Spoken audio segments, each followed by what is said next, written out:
evening and welcome to the Nevis Newscast for today, Friday, January 16th, 2015. I am Bronte Swanston Hendrickson.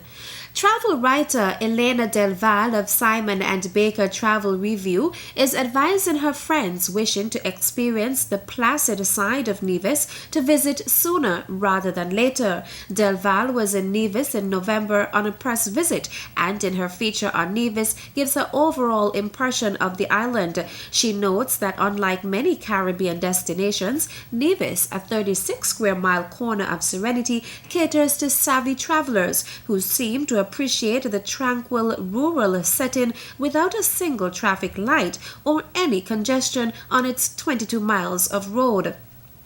She says during her low-season visit, the charm in Nevis was as much for what it lacked as for its unspoiled natural beauty. 11 beaches, including a little-known volcanic black sand beach, low-crime, varied dining venues, as the tiny island is home to 40 local and international restaurants and an easygoing slow pace. Del Val informs her readers that only small cruise ships visit Nevis's shores and that the island's 12,400 residents share their homeland with 30,000 annual visitors who find refuge from the fast pace of their lives in the island's 3 luxury hotels and 60 luxury rental homes, most of which are inland. Nevis is ideal, she says, for those visitors who are seeking comfortable seclusion in a tropical setting. Del Val adds that signs of growth are in evidence in several new construction projects, and she would advise her friends wishing to experience the placid side of Nevis to visit sooner rather than later. Del Val's entire feature on Nevis can be found at simonandbaker.com/Nevis. Meantime, newly released data from the Ministry of Tourism indicates that Nevis's Vance W. Amry International Airport saw a 6.9% increase in traffic in 2014 compared to the same period in 2013. The airport got a boost in part from new flights debuted in the last year and a half by Tradewind Aviation, Fly Montserrat, and more, crucially, Seabourn Airlines, which debuted its first flights to both St. Kitts and Nevis at the beginning of 2014. Nevis's Deputy Premier and Minister of Tourism, Honorable Mark Brantley, has been a major advocate for increased traffic at the airport, with an emphasis on long-term partnerships. He says the Nevis Island administration is not just looking for airlines to come in for 6 weeks, but for long-term partnerships to serve the residents of Nevis into and out of Antigua, St. Martin, and Puerto Rico. In more local news, I want to reach out to the family of the young man who was slain last week. I think it was Saturday, and to say to them that I am deeply concerned, and I think the whole of Nevis is concerned. And I want to say again that I am distressed at the occurrence, at the violent crime, the murder last week, and pray that God will deliver us from any further activity or incidents like that in this year. That was Premier the Honorable Vance Amry addressing last Friday's shooting death of Devron Griffin of Rollins Village. The Premier is giving the assurance that the Nevis Island administration will continue to do what it has to do to eradicate crime.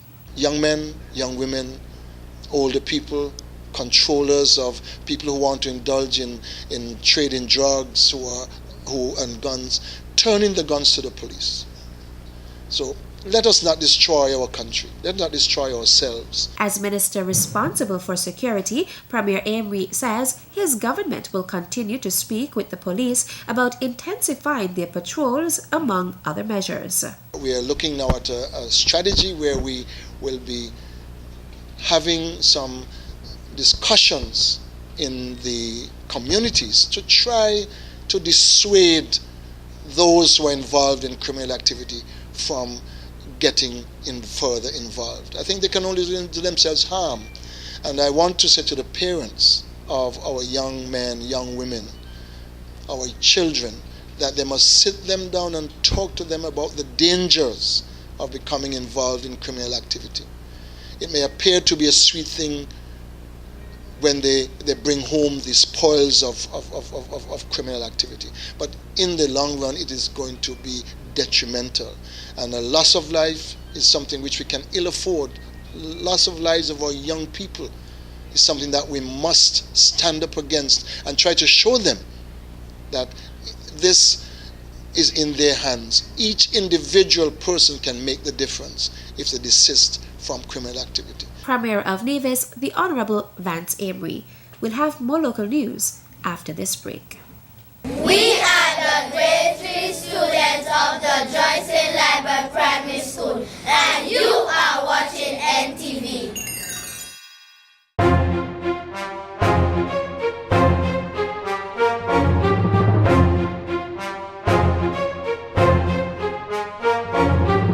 In news just coming to hand, Prime Minister Douglas minutes ago announced at the steps of government headquarters on Church Street in Bastia that he has advised the Governor General to dissolve the Parliament with immediate effect. He said that an election date will be announced at a later date. This follows an emergency sitting which saw the passage of a resolution giving way for His Excellency the Governor General to sign a proclamation which would effect revised electoral boundaries whenever Parliament is dissolved. This means that the highly anticipated 2015 St. Kitts and Nevis general elections will have revised electoral boundaries. Here's Fredesia Liebert with more in this report. The Federal Parliament met this afternoon in an emergency sitting to pass resolution seeking to change the constituency boundaries. The sitting got started close to 4:30 p.m. and was very contentious, with much crosstalk and challenges as Prime Minister the Right Honourable Dr. Denzil L. Douglas tried to read the resolution into the record. The crosstalk, being very heated at times, resulted in Member for St. Christopher No. 8, Mr. Eugene Hamilton, being ejected from the House. After Speaker Martin managed to regain some control, the resolution was completed by the Prime Minister. Here now is a section related to the island of Nevis. Electoral constituency of Nevis 9. All that portion of land in the parish of St. Paul, Charlestown, and Lower St. John, Fig Tree, commencing at the intersection of St. Paul and St. John Parish boundary, continuing southwesterly along the St. Paul and St. John Parish boundary in a straight line to and along Sulphur Gut to the Island Main Road, then southwards along Prospect Road, passing to Prospect Power Station and the Prospect Community Center to and along Bridge Gut, then passing west of Golden Grove Housing Development, Brown Hill that is, to the sea, then north westerly and north along the sea coast to the parish boundary between the parish of St. Paul and the parish of St. Thomas. That is electoral constituency Nevis 9. 10. Electoral constituency of Nevis 10. All that portion of land in the parish of St. George and Upper St. John, Fig Tree, commencing at the intersection of the St. Paul and St. John Parish boundary, continuing southwesterly along the St. Paul and St. John Parish boundary in a straight line to and along Sulphur Gut to the Island Main Road, then southwards along Prospect Road, passing to Prospect Power Station and the Prospect Community Center, to and along Bridge Gut, then passing west of Golden Grove Housing Development, that is Brown Hill to the sea, then southeasterly and northerly along the sea coast to the parish boundary between the parish of St. George, Gingerland, and St. James, Windward. That is electoral constituency Nevis 10. 11. Electoral constituency of Nevis 11. The parishes of St. James, Windward, and St. Thomas, Lowland. And that is it, Mr. Speaker. Following the resolution, Member for Nevis 10 urged the Parliament to open debate. We'll have more on Friday's sitting in Monday evening's newscast. I am Fredesia Liebert reporting for the Nevis Newscast.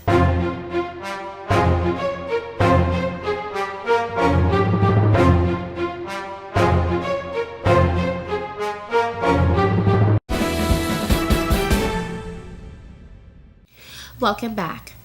5 5 innovative youth anti-crime projects in St. Kitts and Nevis have received United Nations Development Project UNDP funding to carry out activities during the first quarter of this year. The enactment of the projects is the climax of an innovation lab held November 27th to 29th, 2014, in which approximately 25 participants from 12 groups came up with ideas and solutions for crime prevention and community safety. Stephen O'Malley, UNDP Resident Coordinator for Barbados and the OECS, says the pilot project is designed to tap into the creative energy that young people possess and use them to target criminal activities. The 5 groups that have been tasked with carrying out the crime prevention activities are Brimstone Flavors with the project Fertile Providers, Creative Media with Project Teen View, Positively Inclined with Positively Inclined Community Challenge, SKN Acts with Positive Vibrations, and the St. Kitts Agricultural Youth Forum with Greenhouse Technology.